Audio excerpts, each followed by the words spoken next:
बघू शकता तुम्ही 4 पिन आहेत. तर 4 पिनमध्ये एक जी पिन आहे ही 12 वोल्ट सप्लाय आहे. हे ग्राउंड आहे.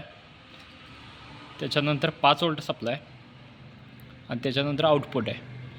तर हा सेन्सर जेव्हा खराब होतो तेव्हा तुमच्या डॅशबोर्डला ना चेक इंजिनची लाईट शो होते. तेव्हा तुम्ही scanning through fault code through तुम्हाला कळून जातं की हा सेन्सर खराब आहे किंवा काय ते. हे मी जे तुम्हाला सांगतो इथं कपलर जे बसतं आहे ते कपलरचं सांगितलं. इथं कपलर बसतं इंजिनकडून येणार वायरिंग ECMकडून जे येतं कपलर ते इथं बसतं आहे.